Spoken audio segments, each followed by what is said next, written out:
b'Imana ahubwo bari mu bubata bw'umwanzi. yego rwose bavuka ari abanzi b'Imana.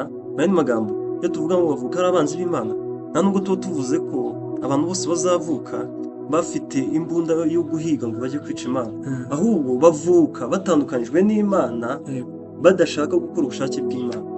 Mu yandi magambo baba bakura bijyanye n'ibitekerezo byabo n'uko Imana bashaka bwiba iri mu mitima yabo, akaba aribwo buryo bashaka kuyumviramo, kuyikoreramo. Mbega baba bateye Imana umugongo, buri wese acaha n'Imana igaca. Uvuze ngo ndakubwiye ikavuga ngo nanjye ndavuze, uvuze ngo yoboka ikavuga ngo ndanze. Mbega ibyo gukunda Imana, ntawe bakunda Imana, ntawe ukiranuka.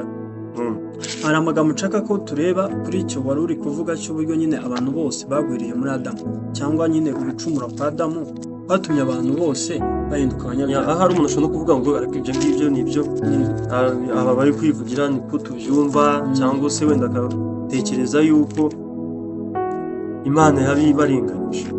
Kubera yuko si njyewe wari uriyo, si njyewe Imana yashyize muri Edeni, noneho ugahita wumva yuko uri mwiza kurusha Adamu. Ubwo iyo uza kuri buriyo ngo wari kumvira Imana ahari. Hari n'ukuntu umuntu ajya kuvuga ngo ariko Adamu yaraduhemukiye, nyine nk'aho we yigenzuye akabona amategeko yo muri ubu buzima ariko nkoresha ubugingo. Niba aba yarebye akabona warayumvira, akabona ko narirera yo ryo muri Edeni yari buryumvira ko Adamu yaraduhemukiye, ngiyo ataba Adamu akabona we ahari ngo yari kutumvira. Ariko byanditswe rero bifite uko bivuga.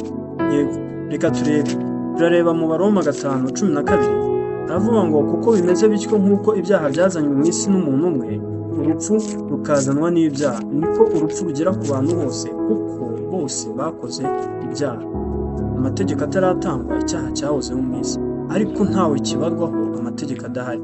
Icyakora uhereye kuri Adamu ukageza kuri Mose, urupfu rwatwaraga ndetse n'abatakoze ibyaha bihwanye n'igicumuro cya Adamu wasuraga wajyaga kuzaza. Ni ukuvuga biragaragara ko kuva Adamu yacumuriye abantu bose bapfa, sibyo, n'abatakoze icyaha. Aha byumvikana n'abatakoze icyaha muri esanse n'abantu babayeho mbere y'amategeko ya Musa. Yego, sibyo, abo nibo turi kuvuga batakoze icyaha mu buryo bw'amategeko 10, sibyo. Ariko ikimenyetso cy'uko ari abanyabyaha ni uko urupfu rubageraho. Kuko Bibiliya ivuga yuko nyine ibihembo by'ibyaha ari urupfu. So kuba bapfa ni ikimenyetso cyiza cy'uko nabo ari abanyabyaha. Kandi byumvikane ko hari ukuntu umuntu yakura mu bihe bakumva yuko abantu babayeho mbere ya Mose babaga batakoze ibyaha, ariko tubona Imana iri mu Sodomu na Gomora, turabona Imana ku gihe cya Nowa iteza nabiyo imyuzure, sibyo. Ni ikimenyetso cy'uko abantu nk'uko twabibonye mu gice cya 5 gutangira ko abantu bakomeje kuba kahebwe bakanga Imana ikabona ko mu bitekerezo byabo ari bibi kugeza iteka. Iyo usomye mu mirongo yo hasi niho bavuga ngo ariko Nowa agira umugisha ku Uwiteka. He found the grace, atonera, donc agira amahirwe umwami. Igitangaza. So ubwo aha bibe clear yuko umuntu atagirwa umunyabyaha nuko yakoze ibyaha. Ntabwo umuntu aba umunyabyaha mu maso y'Imana kuko yibye, kuko yasambaye, kuko yarebye umugore wa mugenzi we akamwifuza, kuko yacitinze mu ishuri, cyangwa se kuko yafekinze amaraporo, cyangwa donc ingeri zose umuntu uvuga amagambo make mbere yuko akora ibyo byose ni umunyabyaha. Byoroshye no kubyumva mu buryo bw'uko ntabwo ikigira wenda indyanyama ari igihe yafashe inyama. Iba ari indyanyama n'igihe itararya inyama, itari yagira ubushobozi. So umuntu wese rero ni umunyabyaha, ahubwo wenda ko tugenda turushaho kubaho muri iyi si uko bigenda byigaragaza. Dore Dawidi ukuntu yabyanditse muri Zaburi 51:7 yavuga ngo dore naremanywe gukiranirwa, mu byaha nimo mama yambyaye. Naremanywe gukiranirwa, mu byaha nimo mama yambyaye. Igitangaza. Ni ukuvuga mama we yamubyaye ari umunyabyaha, sibyo. Dawidi Dawidi yamubyaye ari umunyabyaha. Rero ibyo bintu abihishura ahita abona yuko nawe yavutse mu gitangaza. So kuvuga virusi yo kutumvira Imana turayihererekanya kugeza n'igihe turi kwishimira ko habayeho guhura abantu bari kure mu Imana iri kure mu ndi muntu ikoresheje abantu. Kuvuga tuba turi guhererekanya ka gace ko kutumvira Imana tuvana kuri sekuruza wacu Adamu. ubwo niyo uruhinja ruvutse ntabwo twahisha yuko undi muntu ugomera Imana aba aje ku isi. Yego, n'undi muntu uciriweho iteka uba uvutse ukwiye kubwirwa ubutumwa bwiza mu bwumvira Imana. Andi magambo, gupfa tumvisha ubutumwa bwiza ni ikibazo bya Karusi akaba ataravutse. aha reka wenda iyo ngingo tube tuyishyize ku ruhande gatoya. Tubonye neza ko umuntu ahinduka umunyabyaha kubw'igicumuro cya Adamu gituma umuntu wese avukana iyo kamere yo kwanga Imana. Ariko turanabibona no mu Befeso ahari igice cya 2 Paul abivugaho avuga ko natwe ku bwa kavukire yacu bari abo kwangwa burundu, twarayubakwaga dukora nyine iby'imitima yacu ishaka. By nature n'ubundi umuntu avuka ari uwo kugira umujinya abandi bose, ariko kubera yuko umuntu ahita avuga ngo iki n'ubundi ntacyo nagikoraho, nyine niko navutse. Ubundi niko yavutse birangira, donc yavutse yanga Imana ariko ibikorwa bye siko bimugaragaza. Oya, ubona ko tubwiwe n'ibyanditswe byera dushobora guhamya umuntu ko ariho, sibyo? Tudaciye urubanza ahubwo turucishije ibyanditswe byera. Bigaragara ko umuntu niyo avutse, sibyo? Avuka kuko ateye Imana umugongo, ariko ataza ngo wenda avuge ngo Mana ngiye kugerageza mbeho ndi n'ubwane, mbeho neza, ngahari wenda iki kinkomoko cyo ntacyo nagikoraho, ariko ngo wenda batunganye si uko umuntu ari. Uzanshinja inkomoko ariko imirimo myiza yo kweri ariko ubona ko Bibiliya igaragaza ko niyo umuntu avutse aza akabaho ubuzima bwe bwose atumvira Imana. Yandi magambo aza acumura, aza gukora ibyaha. Icyo gituma tubona Paul yahamije ko abantu bose ari abanyabyaha. Ntabwo yavugaga ko ari ku bwa kavukire gusa, ahubwo yavugaga ko banatwarwa n'ibyaha, sibyo? Usomye mu mirongo ibanza aho ngaho muri icyo gice, ni mu gice cya 3 ugasoma guturuka ku murongo wenda, reka duhere ku murongo wa 10. Nk'uko byanditswe ngo ntawe ukiranuka n'umwe, tujyane, ntawe umenya, ntawe ushaka Imana, bose barayobye, bose bahindutse ibigwari, ntawe ukora ibyiza n'umwe. Igitangaza iyo turi kuvuga ngo imirimo myiza tukavuga ngo ngiye muri byiza ibi n'ibi, ariko ibyanditswe bisi ko bivuga ngo ntawe ukora ibyiza n'umwe.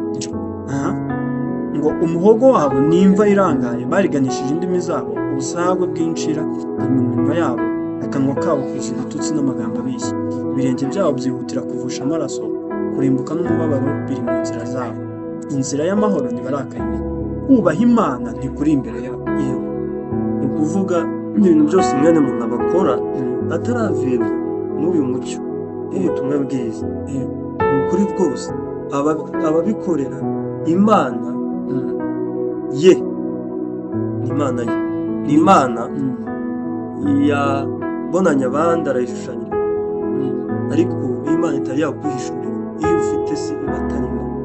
Ahari ni ikigirwamana kijya gusa nk'Imana utekereza ukungu. Niyo mpamvu tubona ko Paul avuga ntawe ukiranuka n'umwe, ntawe umenya n'umwe, ntawe ushaka Imana n'umwe, ari guhakana, ari gushyiraho umurongo akavuga ngo mbega n'ibyo kubaha Imana ntibiri imbere yawe.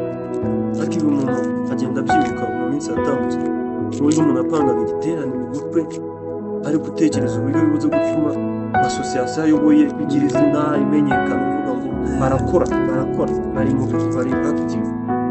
Reka turebe ubundi, reka tujye mu mategeko y'Imana. Nyemerera ndebe mu Kuva igice cyaho cya 20.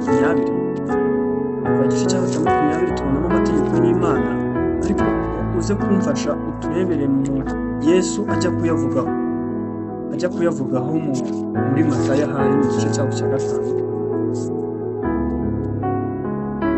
Kuva igice cya 20.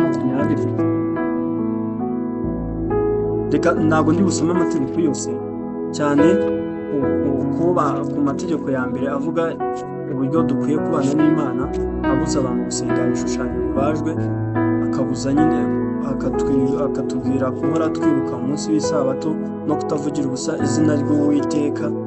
Ndashaka noneho cyane wenda nibande kuri aya mategeko hagati yacu y'abantu n'abandi, sibyo? Noneho hagati yacu n'Imana byo turaza n'ubundi kureba uburyo n'ubundi utumvira aya ngaya ntashobora kumvira n'ayo hejuru, sibyo? Kuko Imana n'ubundi yayategetse ni imwe. umurongo wa 12 mu gice cya 20 avuga ngo wubahe so na nyoko kugira ngo uramire mu gihugu Uwiteka Imana yawe. 13 ntukice, ntugasambane, ntukibe, ntugashinje ibinyoma mugenzi wawe, ntukifuze inzu ya mugenzi wawe. Ngeze ku murongo wa 17 ntukifuze inzu ya mugenzi wawe, ntukifuze umugore wa mugenzi wawe cyangwa umugaragu we cyangwa umuja we cyangwa inka ye cyangwa indogobe ye cyangwa ikindi kintu cyose cya mugenzi wawe. Ikindi kintu icyo ari cyo cyose cya mugenzi wawe. So ari ukuntu umuntu asoma aya mategeko akavuga ngo njyewe, akamera nka wa mugabo w'umunyamutumvi wabajije Yesu ngo muri kibugawe ubwami bw'Imana, akamubwira ngo amategeko yose warayitonda. Ati narayitonda mu buto bwanjye. Nawe akamera nk'uko ngo kavuga sinigeze niba. Urumva ubwo kandi kwiba ari kuvuga ni uko wenda atagiye ateruye nka miliyari 5 muri banki, sibyo? Ugasanga kwiba ari kuvuga ni nk'uko atagiye wenda abona imodoka y'abandi iparitse ayiparukure agende, ariko umubajije kwiba wasanga yarebye nk'isukari wabo, kwa kundi nyine umwana abona isukari mu nzu akagenda akayinywa. Cyangwa ushobora gusanga yarigeze no gutwara ikaramu ya mugenzi we mu ishuri, ariko ibyo ngibyo ntabwo abyita kwiba, ahubwo kwiba ni igihe yatwaye ibintu nyine bya bindi leta ihita imanuka, sibyo? Ugasanga we nicyo yita kwiba. Rero akipima gutyo akavuga ati jyewe ibyo narabyitondeye. Bibaho cyane iyo umuntu ari kwisuzumira muri ano mategeko atarakizwa, aba afite umutima uri kumwemeza mu buryo bwe bw'uko nta na kimwe akora. Sinica, nta muntu uzi wapfuye ku bwanjye, ntabwo nibye, waramfashe. Abenshi nakahita avuga wigeze umbona, ariko wenda akanavuga ati njyewe baranzi, nta kintu, nta bisambo, mu bisambo simbarirwaho. Ibyo gusamba nta mukobwa w'abandi nateye, sibyo? Urumva kavuga ati njyewe ndi isugi, nzajya mu ijuru, sinigeze nsambana. Uko nyine ukabona afite uburyo iri tegeko ryumva, sibyo?